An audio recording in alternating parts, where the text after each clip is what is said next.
Assalamualaikum warahmatullahi wabarakatuh. Innal hamdalillah nahmaduhu wa nasta'inuhu wa nastaghfiruh wa na'udzu billahi min syururi anfusina wa min sayyiati a'malina. May yahdihillahu fala mudhillalah wa may yudlil fala hadiyalah. Asyhadu an la ilaha illallah wahdahu la syarikalah wa asyhadu anna Muhammadan 'abduhu wa rasuluh. Allahumma shalli ala Muhammad wa ala ali Muhammad. Alhamdulillah, kita bersyukur kepada Allah Subhanahu wa taala yang sampai saat ini masih memberikan kita nikmat kesempatan sehingga dengannya kita dapat melanjutkan materi kita pada kitab Bulughul Maram, di mana pada kali ini insya Allah kita akan membahas tentang bab mandi dan hukum junub. Para hadirin yang dirahmati Allah Subhanahu wa taala, kita lanjut saja bacakan hadis-hadis tentang mandi dan hukum junub. Yang pertama dari Abu Sa'id Al-Khudri radhiyallahu anhu. Dia berkata, Rasulullah Shallallahu alaihi wasallam bersabda, wajibnya mandi karena keluarnya mani. Ya, jadi kalau seseorang baik laki-laki maupun perempuan kalau sudah keluar mani, maka wajib baginya untuk mandi. Hadis ini diriwayatkan oleh Imam Muslim. Kita kepada intisari hadis ini, yaitu mandi junub adalah meratakan air ke seluruh badan. Para ulama bersepakat tentang disyariatkannya menggosok-gosok badan ketika mandi. Ya, mereka bersepakat ya. Tetapi mereka berselisih tentang hukum menggosok-gosok badan ini. Apakah itu diwajibkan atau tidak wajib? Tetapi di sini ya, pendapat yang kuat adalah atau pendapat jumhur mengatakan hal tersebut tidak wajib ya, karena menggosok tidak termasuk dalam cakupan mandi junub secara syariat. Nah, sekali lagi ya, karena menggosok tidak masuk dalam cakupan makna mandi dalam syariat. Jadi menggosok-gosok badan itu tidaklah wajib. Itu pendapat yang kuat. Dari Abu Hurairah radhiyallahu anhu, dia berkata, Rasulullah Shallallahu alaihi wasallam bersabda, jika salah seorang dari kalian duduk di antara 4 anggota tubuh wanita, kemudian dia menyetubuhinya, maka dia wajib mandi.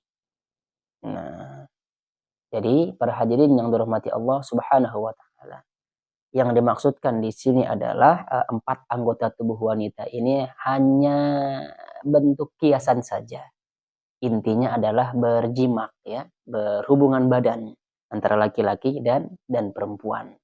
Satu hal ya yang harus kita ketahui bersama, bahwa ketika orang berhubungan badan, ketika kelamin sudah masuk, baik dia itu keluar mani ataupun tidak, maka wajib bagi dia untuk mandi junub. Walaupun dia pakai alat kontrasepsi ya, dia pakai kondom misalkannya buat laki-laki, ketika kemaluannya sudah masuk, maka dia wajib untuk mandi junub. Walaupun ya catatannya tadi tidak keluar mani. Sepakat para ulama bahwa dia wajib mandi. Kita lanjut kepada hadis dari Ummu Salamah radhiyallahu anha, bahwasanya Ummu Sulaim, istri Abu Talhah, ini juga pernah saya jelaskannya bagaimana sikapnya Ummu Sulaim ketika anaknya meninggal. Insyaallah ntar kita akan bahas lagi.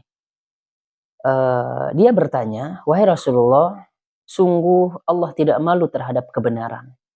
Apakah wajib mandi bagi seorang wanita jika dia mimpi basah? Lalu Rasulullah Shallallahu alaihi wasallam menjawab, iya, jika dia melihat ada maninya yang keluar, maka dia wajib mandi. Nah, hadis ini sahih diriwayatkan oleh Al-Bukhari. Jadi berdasarkan hadis ini, ketika seseorang sudah bermimpi, artinya ya mimpi basah, baik itu dialami oleh laki-laki maupun perempuan, maka dia wajib mandi.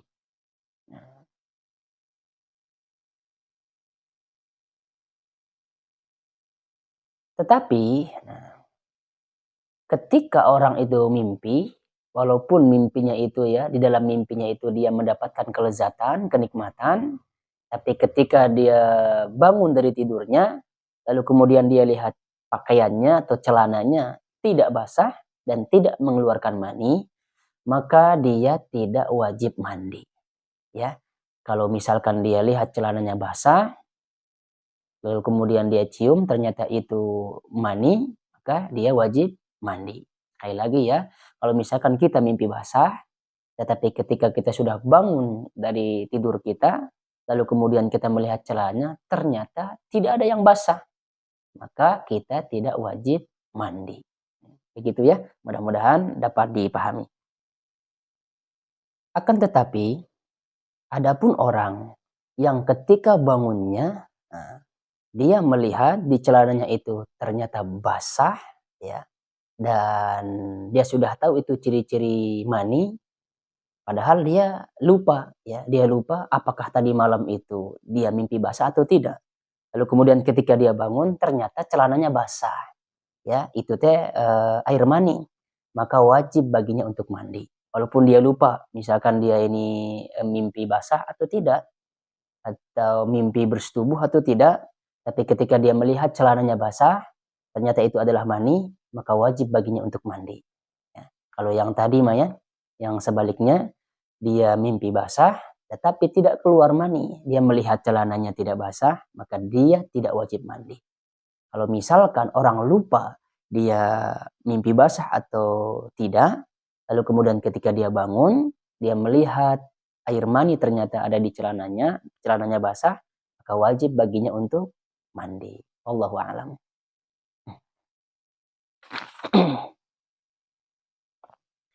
Kita lanjut dari Aisyah radhiyallahu anha. Dia menceritakan Rasulullah Shallallahu alaihi wasallam mandi karena 4 perkara berikut. Yang pertama karena junub, yang kedua pada hari Jumat, yang ketiga setelah selesai berbekam, yang keempat sesudah memandikan mayit. Tetapi kalau kita baca status hadis ini, yaitu statusnya dhaif, ya. Ini juga saya pernah jelaskan di pertemuan sebelumnya. Memandikan mayit atau mandi setelah memandikan mayit itu tidak wajib. Akan tetapi itu hanya sekedar anjuran saja. Jadi kalau misalkan ada di antara saudara-saudaraku, ya, yang memandikan mayit, lalu kemudian dia mandi, nah itu hanya dianjurkan saja. Statusnya tidak menjadi wajib. Ya. Kenapa demikian? Karena di hadis yang lain, di hadis yang sahih, Rasulullah SAW bersabda, tidak ada kewajiban mandi ketika kalian memandikan mayit. Karena mayit seorang dari kalian bukanlah najis, kata Rasulullah.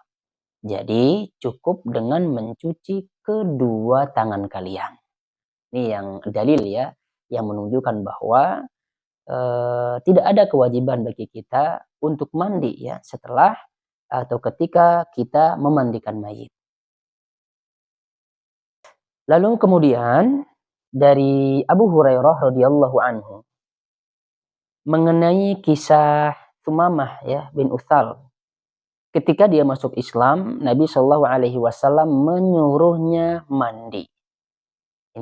Hadis ini diriwayatkan oleh Abdul Razak dan hadis ini pada asalnya muttafaqun alaih. Tentunya ya hadis ini hadis sahih. Ini menunjukkan wajibnya mandi bagi orang yang masuk Islam. Wajib atasnya mandi ya. Kenapa? Kenapa demikian?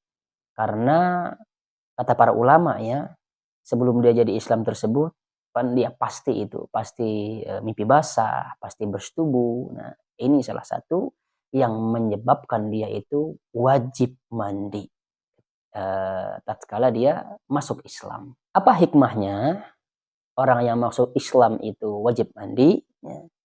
Karena bahwasanya orang kafir biasanya tidak terlepas dari kondisi junub. Ya, mereka tidak terlepas dari kondisi junub, maka wajib baginya untuk mandi.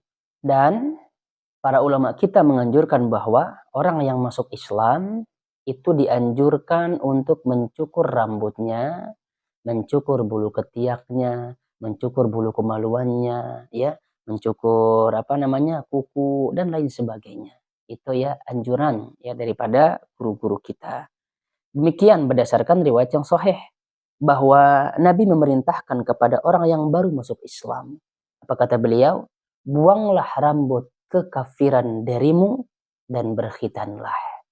Jadi dianjurkannya untuk mereka untuk mencukur rambut, begitu juga dengan berkhitan. Mudah-mudahan ini ada manfaatnya.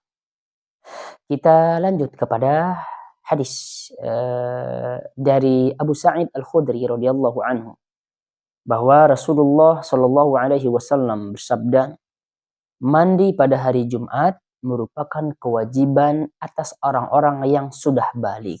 Hadis ini diriwayatkan oleh 7 imam. Hadis ini sahih ya.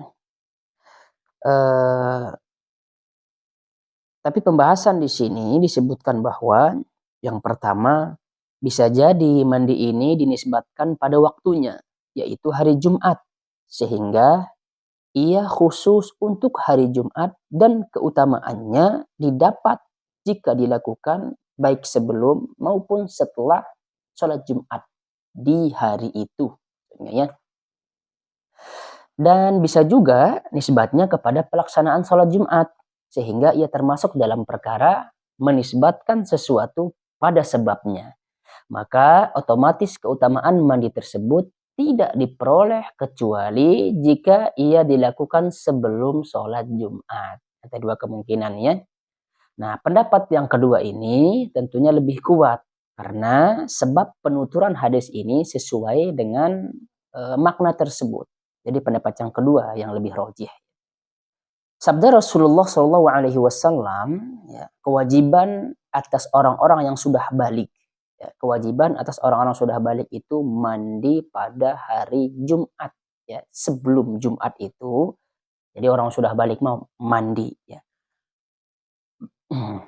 Meskipun ya, ia wajib karena keberadaan sholat Jumat itu sendiri dan tidak diwajibkan kepada orang yang belum balik. Nah, itu ya.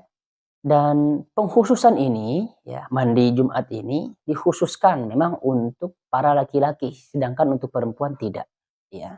Dan dilakukannya sebelum sholat Jumat, bukan setelah sholat Jumat. Walaupun pada dasarnya, ya, mandi itu memang kita disunahkan untuk bebersih, ya, membersihkan badan kita. Akan tetapi kalau itu dilakukan setelah sholat Jumat, maka kita tidak akan mendapatkan keutamaan mandi sholat Jumat tersebut. Dan bisa jadi, kata para ulama, kita mendapatkan dosa karena kita melanggar daripada kewajiban kita tersebut, yaitu mandi pada hari Jumat. Mandi pada hari Jumat. Ya, artinya sebelum sholat Jumat tersebut dilaksanakan. Penyebutan kata hari Jumat dalam hadis yang tadi ya, yang saya bacakan, menunjukkan bahwa mandi Jumat tidak sah jika dilakukan pada malam hari. Maka mandi Jumat itu dianggap sah ketika waktunya setelah terbit fajar. Setelah terbit fajar ya, kita mandi, berarti kewajiban kita sudah lepas. Begitu juga kita jangan lupa ya, untuk melakukan hal-hal yang sunnah ketika di hari Jumat. Ketika kita ingin berangkat ke masjid ya untuk melakukan sholat Jumat. Jangan lupa untuk pertama potong kuku, merapikan kumis, ya, memakai wangi-wangian. Jangan sampai ketika sholat Jumat itu bau badan kita ini kecium oleh tetangga di kiri dan kanan kita, sehingga yang kiri sebelah kiri kita dan yang sebelah kanan kita tidak nyaman dengan adanya kita di saf mereka. Maka oleh karena itu ya, ketika hari Jumat pakai pakaian yang paling bagus, gunakan wangi-wangian, rapikan kumis ya, apa juga kuku silahkan dipotong. Insya Allah kita akan mendapatkan pahala sunnahnya. Inti namanya bebersih di hari Jumat. Para hadirin yang dirahmati Allah Subhanahu wa taala. Kita lanjutkan hadisnya ya.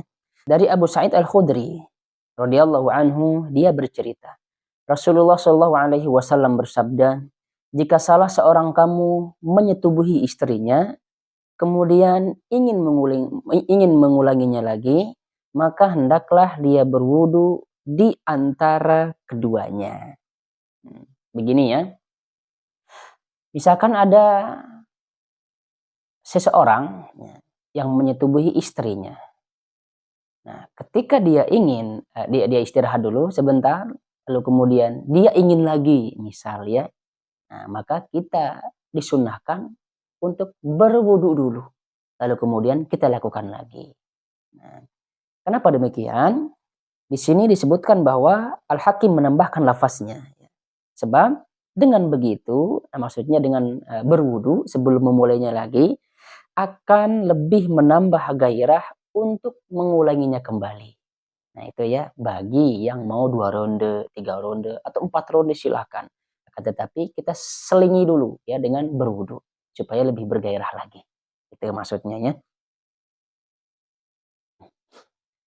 Kita lanjutnya. Dalam riwayat 4 imam ahli hadis dari Aisyah radhiyallahu anha, bahwa dia mengungkapkan Rasulullah Shallallahu alaihi wasallam bersabda, mohon maaf ya. Dalam riwayat 4 imam ahli hadis dari Aisyah radhiyallahu anha, bahwa dia mengungkapkan Rasulullah Shallallahu alaihi wasallam pernah tidur dalam keadaan junub sebelum menyentuh air, ya, maksudnya tanpa wudhu. Akan tetapi hadis ini cacat ya, disebutkan di sini. Hadis ini menunjukkan bahwa anjuran berwudu bagi orang junub yang ingin tidur. Sekali lagi ya, ini statusnya tidak wajib, hanya sekedar anjuran saja. Ya, dan tidak susah ya kalau misalkan kita berwudu. Berwudu juga tidak akan menghabiskan waktu 5 menit. 3 menit pun tidak ya. Paling kita menghabiskan waktu 1 menit. 1 menit saja silahkan ya kita berwudu supaya kita mendapatkan pahala sunnahnya. Kita lanjut kepada kaifiyat mandi junub. Dari Aisyah radhiyallahu anha, dia menuturkan Rasulullah sallallahu alaihi wasallam memulai mandi junub dengan mencuci kedua tangannya. Jadi kita mulai dulu ya, mencuci kedua tangan. Kemudian beliau pun menuangkan air yang berada di tangan kanan ke tangan kiri untuk mencuci kemaluan. Ini juga kita sudah bahas ya pada pembahasan sebelumnya. Mencuci kemaluan itu tidak boleh menggunakan tangan kanan. Jadi harus menggunakan tangan kiri. Lantas beliau berwudu. Lalu beliau mengambil air dan menyela-nyela jemari ke arah rambut. Artinya di sela-sela ya rambutnya itu. Serta beliau menyiramkan air ke atas kepala sebanyak 3 kali siraman. Nah, disiram ya sebanyak 3 kali. Lantas menyiram sekujur tubuh hingga akhirnya kemudian beliau baru mencuci kaki. Insya Allah kita akan ini nanti ya bahas. Karena beberapa hadis ya kalau kita baca, kadang Rasulullah itu menyempurnakan wudu. Terkadang di riwayat yang lainnya Rasulullah berwudu itu tidak sampai membasuh kaki, tetapi ketika beliau sudah selesai mandi, maka beliau mencuci kaki beliau. Itu ya. Nanti kita akan gabungkan hadis-hadis ini.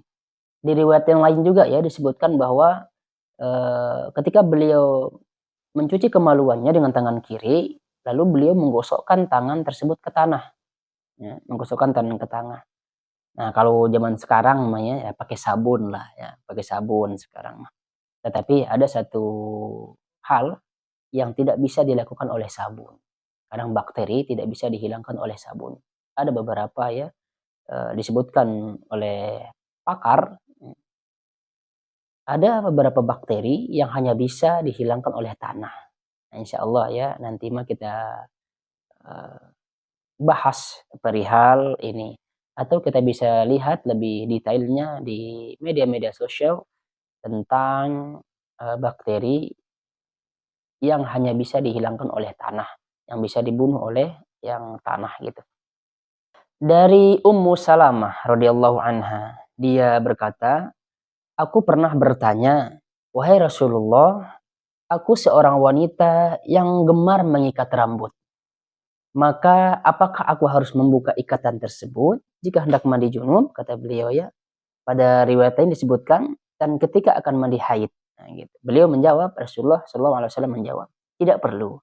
Cukup menyiram kepalamu sebanyak 3 kali siraman. Jadi orang yang suka ngepang ya, suka ikat rambut, yang rambutnya panjang, jadi tidak perlu dibuka. Cukup kita siramkan saja sebanyak 3 kali siraman. Akan tetapi ya, jumhur ulama mengatakan kalau hanya sekedar mandi junub, maka ya ikatan rambut itu tidak perlu dibuka. Cukup kita siram saja. Akan tetapi kalau ini sifatnya mandi haid, ya mandi setelah haid, maka kepangannya itu, ikat rambutnya itu harus dibuka, ya sehingga semuanya lebih gampang untuk dibasuh. Itu ya pendapat jumhur. Pendapat jumhur sekali lagi, kalau misalkan hanya sekadar mandi junub, jadi ikat rambutnya tidak usah diuraikan gitu, rambutnya tidak usah diurai. Tetap aja diikat, hanya cukup menyiramkannya sebanyak 3 kali saja.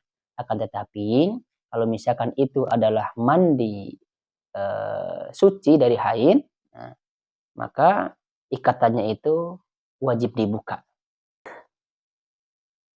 Dari Aisyah radhiyallahu anha, dia bercerita, Rasulullah Shallallahu alaihi wasallam bersabda, sesungguhnya aku tidak menghalalkan masjid kepada wanita yang sedang haid dan orang junub.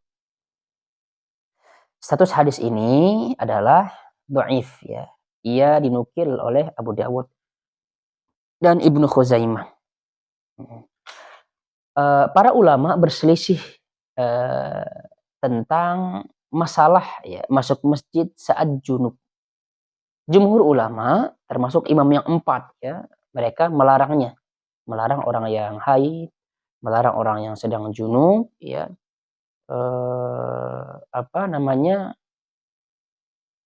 masuk ke masjid gitu. Sementara ya para ulama dari kalangan Zahiriyah mereka membolehkannya karena kata mereka lebih-lebih yang sedang haid ya pada zaman Rasulullah kan itu dikhawatirkannya nanti darahnya ini akan menetes dan mengotori masjid. Tapi zaman sekarang ya ada namanya apa tuh softtek dan lain sebagainya ya zaman modern ini sehingga tidak mengkhawatirkan dan tidak dikhawatirkan darah tersebut menetes ke masjid atau tidak akan mengotori masjid begitu. Yang pasti secara zahir dalil-dalil pihak yang melarang belum dapat diangkat untuk memutuskan pengharamannya. Nah, di sini disebutkan begitu ya. Tapi cari aman mah ya sudah nggak usah cari aman. Kita lanjut. Diriwayatkan dari Aisyah, dia berkata, aku pernah mandi junub bersama Rasulullah Shallallahu Alaihi Wasallam dari satu bejana. Saat itu tangan kami saling bergantian. Nah, saling bergantiannya mengambil air lah maksudnya. Saling bergantian dari bejana tersebut. Kadang-kadang tangan kami bertemu, yaitu bersentuhan dalam bejana tersebut. Luar biasa ya, asa romantis. Nah, hadis ini menunjukkan bahwa boleh mandi junub bersama istri dari satu bejana. Boleh ya. Menurut ijma ulama, mandinya suami dan istri dalam satu wadah secara bersamaan tidak mempengaruhi kesucian air. Ya. tidak mempengaruhi kesucian ain sama sekali. Eh, Suami istri boleh melihat aurat masing-masing satu sama lain. Itu ya intisari daripada hadis ini. Dari Abu Hurairah radhiyallahu anhu, dia berkata, Rasulullah shallallahu alaihi wasallam bersabda, sesungguhnya di balik setiap helai rambut itu terhitung junub, maka cucilah rambutmu secara merata, gitu ya, dan bersihkanlah badanmu. Hadis ini diriwayatkan oleh Abu Dawud, At-Tirmizi. Lalu kemudian, tetapi ya mereka berdua mendoaifkannya. Karena dalam sanad hadis ini ada Al-Haris bin Wajih. Imam Syafi'i juga berkata hadis ini tidak kuat. Ya. Adapun Imam Al-Baihaqi berkata para ulama ahli hadis mengingkari hadis ini. Jadi yang penting mah kita ikuti tadi hadis yang sahihnya. Ya, Rasulullah menyelah-nyelah rambut, lalu kemudian menyiramnya 3 kali, atau setelahnya dibanjur lah istilah kita, meratakan air itu ke badan semampu kita. Karena memang sifat air itu akan membasuh ruang-ruang yang tersembunyi. Itu sifat-sifat air. Ya.